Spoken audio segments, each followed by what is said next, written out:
Donc bonjour à tous et bienvenue sur le Learn and Earn Crypto Podcast. Et cette semaine sur le podcast, on parle de taux d'intérêt, d'économie, d'inflation, de ça te pète dans la gueule. Donc sur ce, bonne écoute.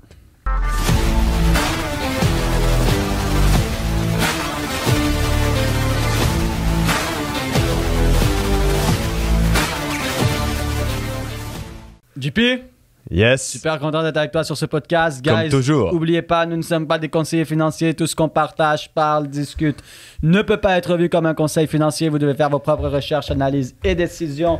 Le trading et l'investissement, c'est risqué. Donc voilà, on n'est pas conseiller financier. Tout ce qu'on vous dit n'est pas un conseil financier. C'est notre avis personnel. Guys, partagez le podcast, s'il vous plaît. Particulièrement présentement avec les temps qui courent, avec ce qui arrive économiquement, avec ce qui arrive dans la cryptosphère. Vous pouvez littéralement changer la vie de quelqu'un juste en prenant 30 secondes pour partager ce podcast. Yes. Donc, ceci étant dit, on a un beau sujet là. Ouais. Un bon sujet. Un bon sujet. Les taux d'intérêt, l'économie, c'est quelque chose de solide.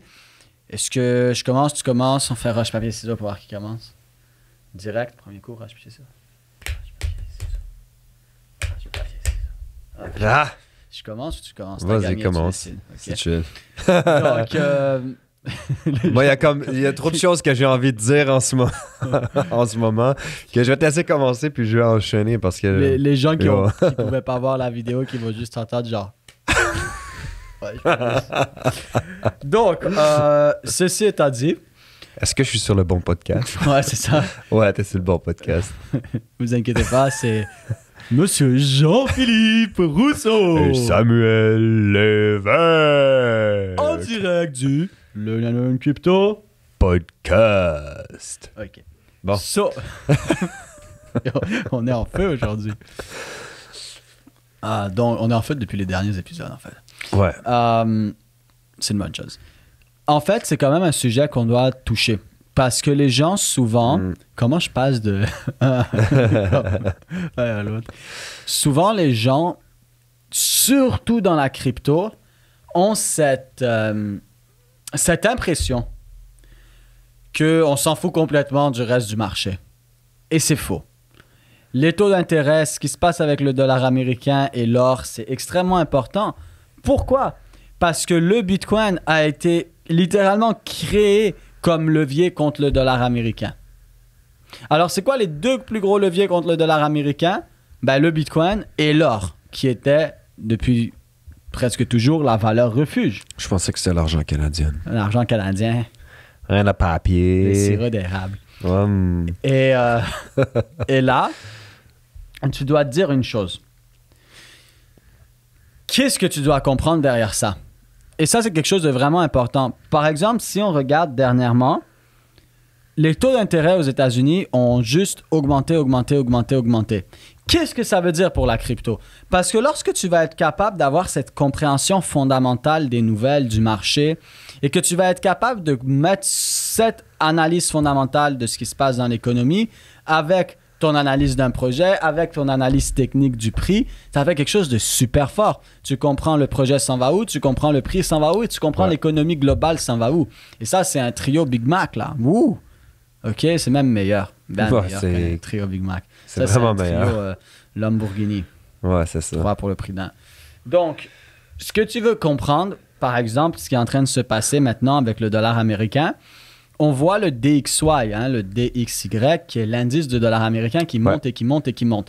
Et dernièrement, peu importe vous êtes où dans le monde, vous l'avez réalisé, le dollar américain était au prix de l'euro. Le dollar américain a explosé complètement le dollar canadien, a explosé la plupart des monnaies dans le monde. Mais pourquoi? Pourquoi est-ce que le dollar américain augmente alors qu'on est dans cette situation-là? Et ça, c'est quelque chose qu'il faut comprendre. Et quand tu prends le temps de l'analyser, ce que tu vas réaliser, c'est que la raison pourquoi le dollar américain augmente, c'est parce que le DXY augmente. Le DXY, c'est l'indice de force du dollar américain. Donc, lorsque le DXY augmente, le dollar américain devient de plus en plus fort. Lorsque le DXY descend, le dollar américain est de moins en moins fort. C'est littéralement l'indice du dollar américain. Donc, DXY. DXY. Là, qu'est-ce qui va faire monter ce DXY, contrairement à ce que les gens pensent? Ce n'est pas nécessairement les bonnes nouvelles pour les gens. Et ça, c'est que la première chose à comprendre. C'est pas parce qu'une nouvelle est bonne pour le DXY que c'est bon pour le peuple. OK? Le meilleur exemple, le coût de la vie qui augmente. Donc, le coût pour consommer des services, de la nourriture, des produits. Lorsque ça augmente, c'est bon pour le dollar américain, mais c'est mauvais pour les gens. Exact. Et ça, c'est la première ironie. C'est que la plupart des choses qui rendent le dollar américain plus fort rendent le peuple plus faible. Déjà là, ça vous montre qu'il y a quelque chose qui ne fait pas de sens. Ensuite, maintenant qu'on a compris ça, ça va dans l'autre sens aussi. Si le prix des choses qu'on consomme descend sur ce mois-ci, donc par exemple, je sais pas, on s'attendait à une augmentation de 0,5. Et finalement, ça n'augmente pas de 0,5, ça augmente de 0,4. Donc, c'est moins que ce qu'on s'attendait. Ça, c'est bon pour les gens, mais ça va être pas bon pour le dollar américain. D'accord? Ensuite, je vais pas commencer à rentrer dans tout ça, surtout que là, j'ai pas de support visuel. Alors, avec plein de pourcentages, chiffres et tout, ça va être plus complexe. Plus complexe, mais on va se concentrer sur le taux d'intérêt, qui est un peu la cocaïne du dollar américain. OK? C'est vrai, quoi, la cocaïne, c'est rempli de dopamine, mais on va pas rentrer là-dedans. Donc, c'est la dopamine, la cocaïne du DXY, du dollar américain, c'est les taux d'intérêt. Et de toutes les monnaies, d'ailleurs, l'euro, le livre sterling, etc., etc. Mais on va se concentrer sur le dollar américain parce que c'est le refuge mondial. Hein, c'est l'argent présentement qui est basé à travers le monde. Donc, vu que c'est la réserve centrale, le dollar américain, mais on va se baser dessus. Là, les taux d'intérêt ont augmenté.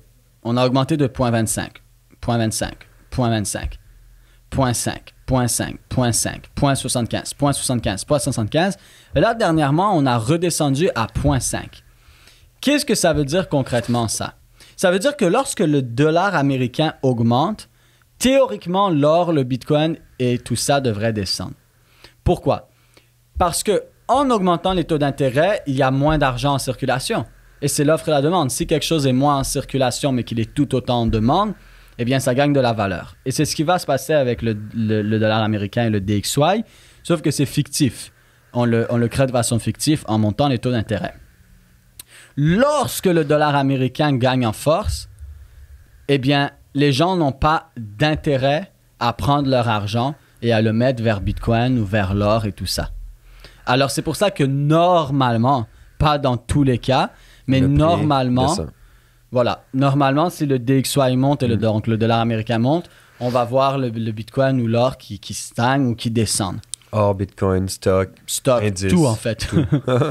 Et à l'inverse, lorsque le DXY descend et que les gens ils perdent cette confiance dans la force du dollar américain, cet argent va aller vers quoi?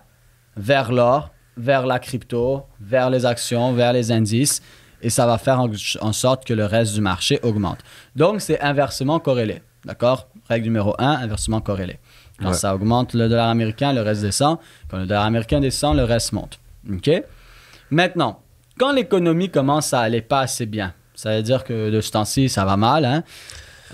Ça va mal pour beaucoup, beaucoup de gens. Juste dans la dernière année, si on regarde par rapport aux chiffres que j'avais déjà mentionnés, l'autre fois, 60% des...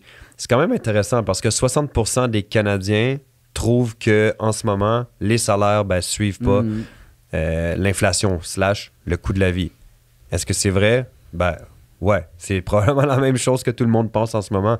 Puis c'est ce qui a amené aussi que 20% des Canadiens sautent un repas. Ça, c'est grave. 20% des Canadiens sautent un repas par jour dû à l'augmentation du coût de l'épicerie. Tout simplement, c'est juste énorme. Puis quand tu regardes ça de l'autre côté, 65,6% des Québécois gagnent sous les 50 000 $ par année. Donc la réalité, c'est que même si tu fais, on va dire, je sais pas, 50 000 $ par année, dû à l'inflation actuelle, même si on dit que c'est à 6-7% par rapport à... En tout cas, un autre sujet. Mais même si on dit que c'est à 6-7%, parce que là, on va aller trop loin. Mais si c'est à 6-7%, tu regardes juste à l'épicerie, tu as une augmentation moyenne entre 10 et 30, 50, voire 100% d'augmentation sur certains produits dans les 2 dernières années. C'est juste complètement énorme. Donc, ton 50 000 $ que tu gagnes à ton job, c'est encore 50 000 $ écrit dans ton compte en banque quand ton ton chèque ou ton argent se dépose, mais la réalité, c'est que tu gagnes vraiment moins. Donc, Ouais. d'avoir cette compréhension puis de pouvoir comprendre comment investir de manière intelligente, sans conseil financier, ben, ça va te permettre de pouvoir t'enrichir, qui est Ouais. le but du podcast. Puis le taux d'inflation, on est d'accord que c'est la plus grosse connerie de la planète. Là. La façon Ben qu'ils ouais, calculent, ça n'a aucun rapport. Là.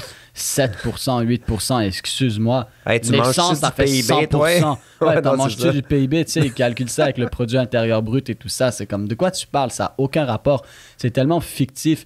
C'est tellement un chiffre fictif basé pour le gouvernement et l'économie par rapport au gouvernement, mais ça n'a aucun rapport avec la vie Non. réelle. Purée, l'essence, ça fait 100% un an. Tu le sors d'où, toi, ton 8%? Mais en tout cas, là, on va pas rentrer là-dedans Ouais, parce ça, que c'est... Ouais. on va jamais finir. Mais justement, c'est pour ça que les Américains ont dit, mais on veut redescendre le taux d'inflation. Et pour redescendre le taux d'inflation, qu'est-ce qu'ils font? Ils augmentent le taux d'intérêt. Wouh! Combattre des rats par des rats. Une guerre de rats. Ouais, c'est ça. Donc, en tout cas, c'est ridicule. Mais là, ce qu'il faut comprendre, c'est que justement, le dollar américain gagnait en force, mais la chute arrive. Pourquoi la chute arrive? Parce que imagine que tu es un cocaïnomane. Mais tu n'es pas encore un cocaïnomane. Et je te donne 0,25 grammes de cocaïne. Tous les jours.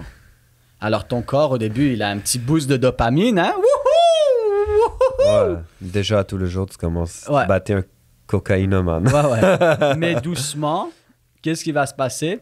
Après quelques jours, peut-être quelques semaines, le 0,25 va plus te faire le même effet que les premiers jours. Ben non, tu vas Même avoir voire besoin presque de plus. de plus. Alors, qu'est-ce que je fais maintenant? Je te donne 0,5 grammes. Je te donne le double. Fait que là, t'es content, la dopamine rentre. Je te fais ça pendant quelques semaines. Là, le 0,5, il commence à diminuer. Alors, qu'est-ce que je fais? Je te donne 0,75 grammes. Presque une gramme. Là, je fais ça pendant un certain temps. Et ça marche. Qu'est-ce qui se passe? Plus je t'en donne, plus j'ai besoin de t'en donner beaucoup. Mais c'est pas... ça marche pas sur le long terme. Sur le long terme, tu vas juste finir par crever. Ouais, tu vas Parce que, crever ou à un tu moment, vas être tu- obligé d'aller en En désintox. détox. Et en T'as pas détox, le choix. tu vas suer, tu vas vouloir t'arracher la peau et C'est ça ça. va pas être cool. Eh bien, les taux d'intérêt, c'est la même chose. C'est comme C'est donner une de la excellente cocaïne. comparaison. Là. Alors, on augmente les taux d'intérêt de 0,25%. Le mois d'après, 0,25, 0,5. C'est plus assez, on l'amène de 0,5. C'est plus assez, 0,5. C'est plus assez, 0,5 encore.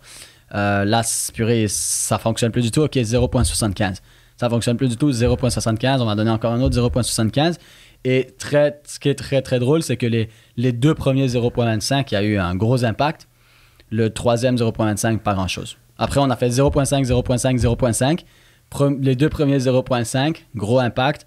Dernier 0,5, presque rien. Ensuite, on a donné 0,75. Le DXY, il y a eu un gros impact. Le deuxième 0,75, ça a commencé à descendre. Ils ont redonné un 0,75, ça a descendu. Et là, ils ne peuvent pas continuer comme ça. Alors, qu'est-ce qu'ils ont fait? Là, le dernier taux, c'est 0,5. Alors là, c'est comme si tu rentrais en détox. Parce que tu sais, quelqu'un qui a pris beaucoup de cocaïne, tu peux pas juste lui couper d'un coup, sinon il va devenir fou. Fait qu'ils sont obligés de commencer par réduire la Réduire dose graduellement. et ensuite arrêter. Et c'est littéralement ce qu'ils sont en train de faire. Donc, les deux derniers 0,75, c'était pas assez. Et là, ils ont donné 0,5. Ça veut dire quoi? Ça veut dire qu'ils sont en train de le détox. Et à moins que pour le prochain mois, tout d'un coup, ils redonnent 0,75 ou 1%, ce qui serait mais complètement débile. Et là, la chute va être encore plus monstrueuse. Mais normalement, ils devraient continuer à mettre des 0,5, ce qui est déjà plus assez. Qu'est-ce que ça veut dire? Ça veut dire que là, on a vu le DXY qui s'est rendu assez plus haut depuis les 20 dernières années, je pense 15 ou 20 dernières années. Et là, maintenant, ben, on a commencé à réduire la quantité de cocaïne qu'on donne aux toxicomanes, ou Monsieur X. Alors, Monsieur DXY. voilà, Monsieur DXY, hein, le Monsieur DXY, là, il reçoit moins de cocaïne qu'il a reçu les dernières fois. Qu'est-ce que vous pensez qu'il va se passer? Ben, le DXY va commencer à tomber. Et si le DXY commence à tomber, c'est ce que vous allez voir médiatiquement. Oh mon Dieu, c'est la crise économique, c'est la fin, si, ça. Mais ironiquement, ça va être le meilleur moment pour rentrer dans les marchés C'est parce ça. qu'eux vont commencer à pomper. Et normalement, c'est ce qui est en train de se produire maintenant. Mais si tu comprends pas l'économie, mais tu peux pas comprendre ce concept-là. Mais maintenant, je viens de te l'expliquer de la façon la plus simple possible. Alors, rappelle-toi, le DXY, les taux d'intérêt, que ce soit pour le dollar canadien, le dollar américain, l'euro, c'est comme donner de la cocaïne à quelqu'un. Il va en valoir toujours plus. Et c'est les mêmes effets que si tu réduis. Et là, on a commencé à réduire. Donc, qu'est-ce qui va se passer? C'est ça. Ben, on rentre en désintox. C'est pas cool pour personne, pour l'économie, pour rien. Mais ça crée les plus belles opportunités. Pourquoi? Parce que le DXY va tomber, parce qu'il est en désintox. On arrête de lui donner de la coke. Qu'est-ce qu'on vous a dit quand le DXY tombe? C'est très bon. Pourquoi? Tous les autres marchés. Et voilà. Économie 101 expliquée. Très rapidement. En quoi? Moins de 15 minutes? En moins de 15 minutes. Non, mais je voulais vraiment expliquer ce concept-là du DXY et de comment le comprendre. Et des taux d'intérêt. Parce que c'est hyper important, les taux d'intérêt. Après, il y a beaucoup de choses qui rentrent en jeu. Le CPI, les NFP, pas NFT, NFP. Ouais, papa. P comme papa. Mais là, oublie, expliquer ça ici, ça serait hyper long. Et puis sans support visuel, ça va être chaud. Mais je voulais au moins que les gens comprennent ce qui est en train de se passer avec les taux d'intérêt. Puis pourquoi, présentement, on va entendre dans les médias, oh mon Dieu, c'est la crise économique et tout. Mais non, mais le marché, il a déjà réagi. Et c'est pour ça que quand vous entendiez crise économique et tout ça, c'est une connerie. Allez voir le marché. En 2008, on parlait d'une crise économique, mais elle a commencé en 2007 et en 2008, le marché commençait à remonter. Mais ils étaient en train de faire peur aux gens, genre « Oh, la fête du monde! » C'est ridicule. C'est déjà en train d'avoir lieu, mais dans les prochaines semaines, prochains mois, ça va s'en venir. Médiatiquement, crise économique, ça, mais c'est là. Et c'est normal et c'est bon. Mais encore là, ça revient à quoi? Ça revient à ce qu'on expliquait la dernière fois, créer de la peur chez les gens. Ouais. Et moi, je pense que dans le marché, il manque juste cette petite bombe atomique médiatique côté crypto. On a eu le Terra Luna, on a eu FTX. Là, il manque juste un petit truc. Juste une petite bombe atomique médiatique, Binance, je sais pas quoi, ou n'importe quelle. Genre cette petite nouvelle médiatique, boum, mauvaise, négatif, juste pour donner un petit dernier coup de poing à la crypto, mettre les gens KO et que les institutions puissent s'accumuler avant que ça reparte. Moi, je sens vraiment qu'il manque juste ce petit Hiroshima médiatique dans la cryptosphère, juste pour finir ça en beauté après FTX 100%. Et créer la peur au maximum, puis que les gens ne réalisent pas que les taux d'intérêt descendent, le DXY descend, puis que les marchés reprennent. Parce qu'ils vont être trop concentrés sur cette bombe atomique médiatique. Ouais. Le meilleur cadeau que vous pouvez vous faire là, pour 2023, c'est de vous éduquer sur le fondamental, l'économie, puis une meilleure compréhension des nouvelles médiatiques. Là. Et en plus, on va commencer à faire les samedis matins. Ouais. Est-ce que je le dis tout de suite ou on le garde en surprise? Non, tu peux le dire, vas-y. Donc, les samedis matins, à 10h du matin, heure de Montréal, ce qui donne... 14h. 16h, non? 16h, ouais. 16h de Paris. Heure de Paris. Donc, samedi, tous les samedis à 10h du matin, heure de Montréal, 16h de Paris. On a mis ça un samedi, comme ça tout le monde peut y assister. On va faire des Zooms publics ouverts à tous et on va faire un récapitulatif de la semaine. Donc, tout ce que vous avez à faire, c'est de vous assurer de nous suivre sur Instagram, de rejoindre notre groupe public sur Telegram. Donc, suivez notre page Instagram, rejoignez le groupe public sur Telegram. Vous allez le trouver sur notre page Instagram. Et là-bas, on va partager le lien. Et tous les samedis matins, ça va être un Zoom privé avec moi. Il y a un nombre de places limitées. Donc, premier arrivé, premier servi, c'est gratuit. Mais premier arrivé, premier servi, au début, ça va être 20-30 personnes max. Et on va littéralement regarder ensemble qu'est-ce qui s'est passé dans les marchés cette semaine. Et c'est un mini-cours privé complètement gratuit. Donc, soyez là. Super. Donc, on se dit au prochain épisode. Yes. Let's get it. Let's get it. Ciao.